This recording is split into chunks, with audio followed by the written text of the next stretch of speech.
Udah record. Mulai dong. Udah mulai kali ya? Udah. Boleh. Sabar tuh. Sabar.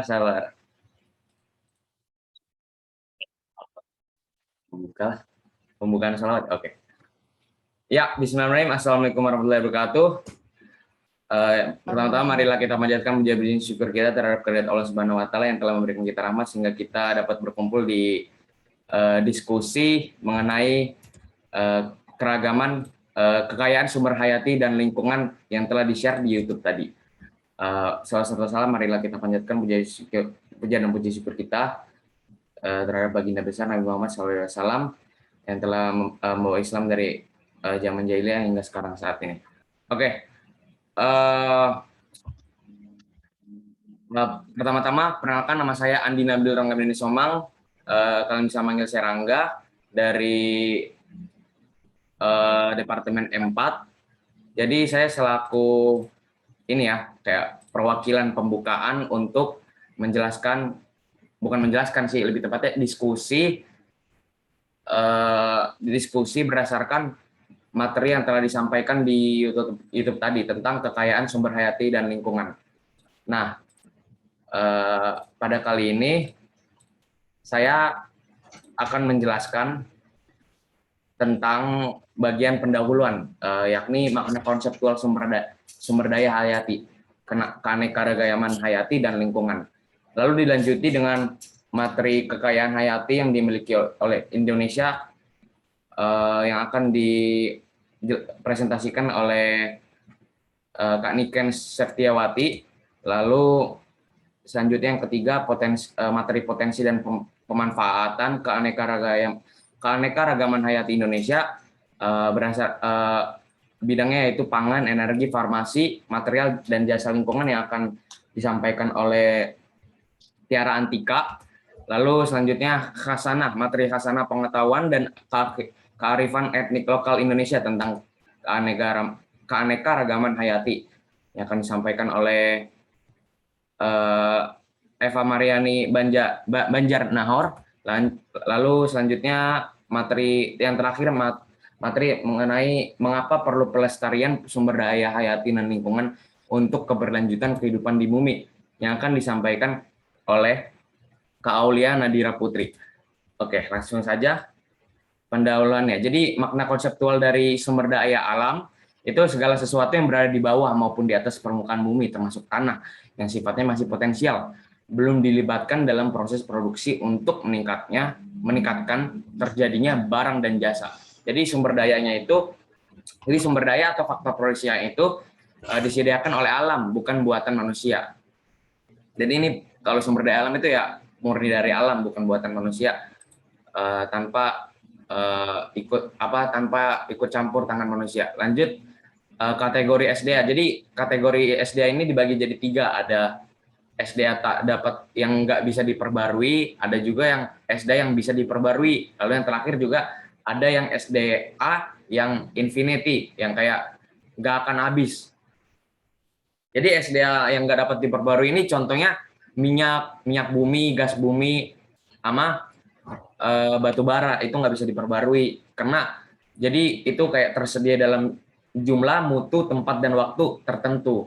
Jadi itu nggak bisa diperbarui. Kalau yang bisa diperbarui itu contohnya kayak satwa, flora, hutan, padang rumput. Jadi bisa berubah jumlahnya, bisa kayak hutan kan bisa ditumbuhin lagi, kasih benih, bibit, ya gitu-gitu lah ya. Oke, lanjut yang terakhir, SDA yang nggak akan habis. Jadi itu yang contohnya kayak energi sinar matahari, udara, ya gitu-gitu. Oke, lanjut. Jadi selanjutnya itu kategori SDA menurut pemanfaatannya. Jadi ada 3. Jadi ada 2. Bisa dibagi jadi 2. Ada sumber daya alam hayati dan non hayati. Nah, itu dibagi ada 3 juga. Ada perairan, daratan, sama udara. Kalau perairan contohnya pertambangan, perikanan, transportasi, wisata, dan lain-lain. Terus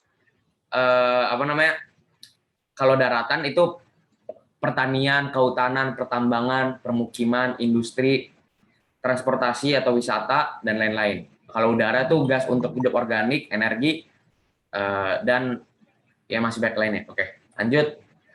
Jadi makna konseptual dari keanekaragaman hayati itu, jadi keanekaragaman makhluk hidup itu berupa flora atau fauna dan mikroorganisme yang ditunjukkan oleh berbagai macam variasi bentuk, penampilan, peran, dan fungsi. Jadi jumlah dan sifat atau karakter yang terlihat pada berbagai tingkatan persekutuan hidup baik tingkat genetik, spesies, dan ekosistem. Jadi ada 3 level keanekaragaman hayati. Ada keanekaragaman spesies, ada keanekaragaman genetik, dan ada keanekaragaman ekosistem. Keanekaragaman spesies itu secara garis kecilnya. Jadi kayak ditentukan oleh jumlah total spesies makhluk hidup di muka bumi. Jadi ini ya banyak lah ya spesiesnya. Kalau genetik agak lebih besar garisnya dari spesies. Jadi itu kayak keanekaragaman gen. Jadi diukurnya dari variasi genetik atau sifat yang diturunkan dari generasi ke generasi. Lalu selanjutnya ada ekosistem. Ekosistem apa keanekaragaman ekosistem? Keanekaragaman ekosistem itu berdasarkan tempat hidup. Jadi ditunjukkan oleh kayak habitat, komunitas, terus proses-proses ekologis di dalamnya. Oke, selesai dari materi saya. Lalu dilanjutkan oleh siapa tadi? Ini ya, Niken ya. Oke, silakan Niken. Untuk selanjutnya, saya akan menjelaskan tentang kekayaan keanekaragaman hayati di Indonesia.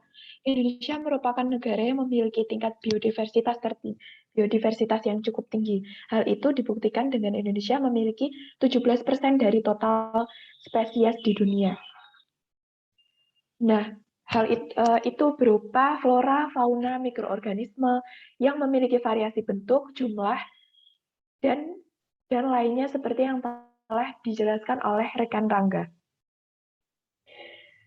Untuk yang selanjutnya yaitu ekosistem hutan tropika Indonesia dan keanekaragaman penghuninya.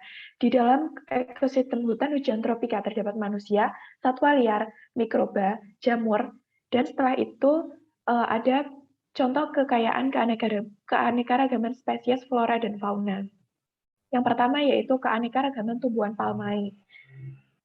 Yang ada kelapa, ada pinang, lontar, pinang merah, aren, dan kelapa sawit. Ada juga keanekaragaman spesies jamur di Pulau Wawone, Sulawesi Tenggara. Lalu untuk keanekaragaman hayati di perairan. Nah, Indonesia memiliki ikan sidat yang dan itu sudah ada di dunia yang telah diketahui sebanyak 22 spesies. Sementara 8 spesies lainnya terdapat di Indonesia.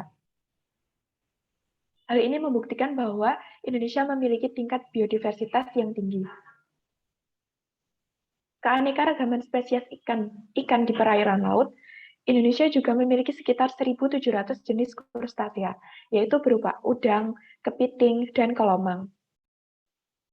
Contoh keanekaragaman genetik yaitu bunga mawar merah, ada juga bunga mawar putih.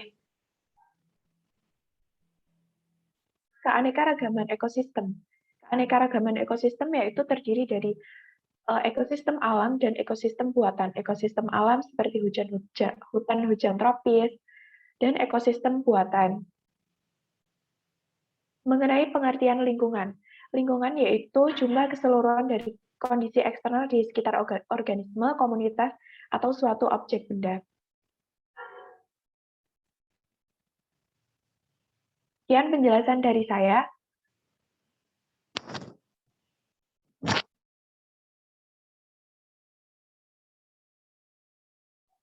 Baik, selanjutnya saya akan menjelaskan tentang potensi dan pemanfaatan keanekaragaman hayati. Potensi dan pemanfaatan keanekaragaman hayati itu dapat berupa dimanfaatkan dalam bidang pangan, energi, farmasi, material, dan jasa lingkungan. Contohnya yang pertama, keanekaragaman pangan pokok di Indonesia. Di Indonesia itu kan merupakan suatu negara yang maritim dan agraris, jadi keanekaragaman pangan pokoknya juga cukup luas, yaitu sebagian besar berupa karbohidrat seperti ada padi, ada jagung, singkong, pangan, sagu, dan lain-lain. Dan untuk keanekaragaman pangan, buah, dan sayur, Indonesia juga termasuk ke dalam biodiversitas yang luas, nomor 3 di dunia, dengan tingkat biodiversitas yang sangat multikultural, dan juga keanekaragaman pangan dan buah dan sayurnya juga ini sangat kaya. Selanjutnya, biodiversitas sumber protein hewani. Di sini dapat berupa protein hewani yang berasal dari kambing, sapi, ayam, dan hewan-hewan ternak yang lainnya. Selanjutnya, pemanfaatan energi biomasa. Pemanfaatan energi biomasa ini dapat berproses dari suatu proses fotosintesis, kemudian diolah menjadi energi biomasa, diolah kembali menjadi material organik, lalu kemudian berputar lagi ke proses fotosintesis. Selanjutnya ada bahan baku bioenergi, pemanfaatannya di Indonesia dari kelapa sawit rata-rata.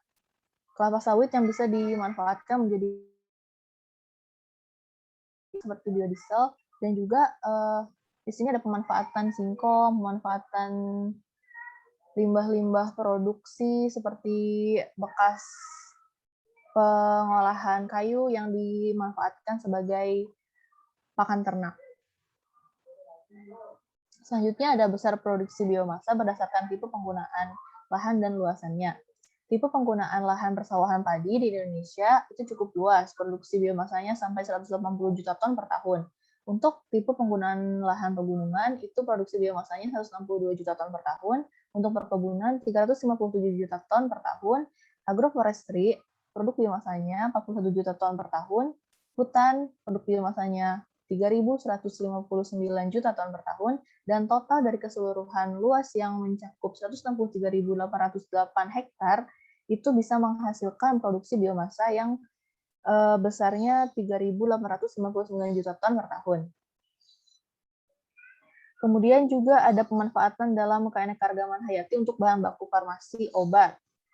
Indonesia itu kan kaya akan biodiversitas alamnya, oleh karena itu dimanfaatkan untuk kegiatan farmasi untuk obat, dan yang dimanfaatkan itu seperti amfibi untuk sebagai bahan obat Indonesia, dan juga Indonesia itu memiliki 303 jenis amfibi. Amfibi telah lama digunakan sebagai bahan antibiotik, bahan obat anti nyeri, bahan obat anti diabetes, mekanisme regenerasi, mekanisme kerja organ. Selain itu juga dapat amfibi ini sebagai bahan baku obat dapat digunakan sebagai antibakteri, antiviral, anti jamur, anti malaria, anti tumor, anti rematik, dan lain-lain. Dan contoh biodiversitas laut bermanfaat untuk farmasi ini, contohnya cangkang udang dan kepiting diolah menjadi kitosan, limbah udang diubah menjadi kitosan, lalu produknya sebagai obat anti kolesterol. Selanjutnya limbah rajungan diolah menjadi karotenoid dan flavor, itu dapat dimanfaatkan sebagai pangan dan non-pangan. Contohnya untuk perban dan bahan kaos. Selanjutnya ada contoh keanekaragaman sponge untuk farmasi. Sponge itu memiliki struktur silikon dioksida berukuran nano dan spikulanya. Kebetulan di Indonesia ini kan kaya akan keanekaragaman hayati dalam kemaritimannya. Contohnya dalam spong ini juga terdapat banyak jenis dan genus yang terdapat di Indonesia. Contohnya, sponge ini komponennya beragam, seperti untuk sitotoksik, antibiotik, anti tumor, anti jamur, dan lain-lain. Selanjutnya ada keanekaragaman lebah untuk farmasi. Lebah memiliki bahan bioaktif spesial, yaitu protein 50%, karbohidrat 25%, lemak 16%, mineral 2%, dan F faktor. Dan dimanfaatkan untuk antibakteri, anti jamur dan tumor, serta dapat memperbaiki jaringan. Selanjutnya ada produksi material, produk kayu, dan serat alam dari non-kayu. Indonesia memiliki 3.124 jenis kayu yang terdiri dari kayu komersial, non-komersial, tak dikenal, dan jenis kayu budidaya. Contohnya, jenis-jenis kayu yang dapat berpotensi untuk kayu konstruksi seperti kayu jabon, dan beberapa sifat serat dari serat alam non-kayunya seperti kapok dapat digunakan sebagai sekam padi, kapas sebagai jerami padi, kenaf sebagai bagas tebu, rami sebagai batang sawit, sisal sebagai follikel sawit, abaka sebagai tandan kosong sawit, bambu, serat, labu kelapa, dan lain-lain. Selanjutnya ada serat alam telah dimanfaatkan untuk bahan tekstil, bahan tali, bahan kerajinan, bahan kertas, bahan konstruksi bangunan, komponen, dan komponen otomotif. Sekian pembahasan tentang pemanfaatan sumber daya alam dari saya. Selanjutnya akan dilanjutkan oleh Eva. Terima kasih. Oke, saya akan melanjutkan pembahasan materinya. Yang keempat ada tinjauan singkat pengetahuan tradisional kearifan lokal Indonesia tentang keanekaragaman hayati ini. Nah, jadi kita tahu kalau Indonesia itu melekat banget sama yang namanya budaya tradisional dan bahkan masih banyak orang-orang yang tinggal di pedalaman atau di alam itu sendiri. Mereka itu masih menggunakan atau masih mengandalkan yang namanya keanekaragaman hayati yang ada di alam untuk memenuhi kebutuhan primer mereka seperti untuk pakaian, makanan, ataupun tempat tinggal mereka.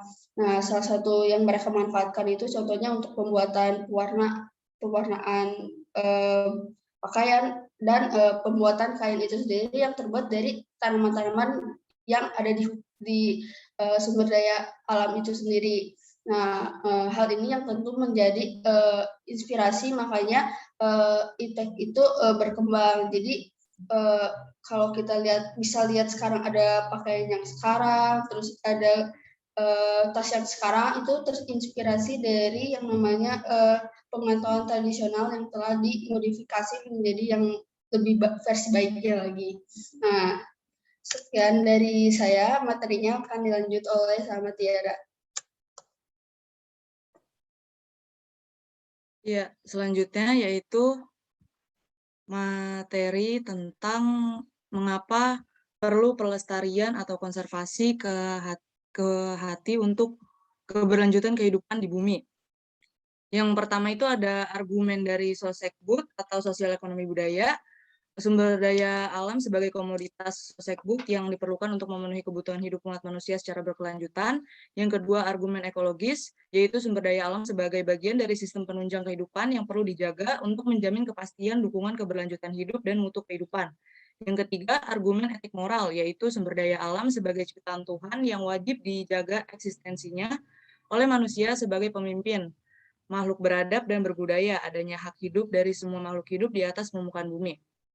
Jadi intinya adalah kita sebagai makhluk yang beradab, berbudaya, dan berakal, kita harus bisa menjaga, melestarikan eksistensi dari keanekaragaman hayati yang kita miliki. Karena memang keanekaragaman hayati merupakan anugerah dari Tuhan untuk menunjang dan mencukupi hajat hidup kita sebagai manusia. Jangan sampai keanekaragaman hayati tersebut habis, karena kalau habis, bagaimana dengan kebutuhan pangan kita, kebutuhan obat-obatan kita, kebutuhan energi, dan lain sebagainya. Lalu tugas kita sekarang, apalagi sebagai mahasiswa, adalah kita harus bisa memanfaatkan keanekaragaman hayati yang sangat melimpah di negeri kita secara lestari dengan memanfaatkan teknologi. Karena dengan adanya teknologi ini juga,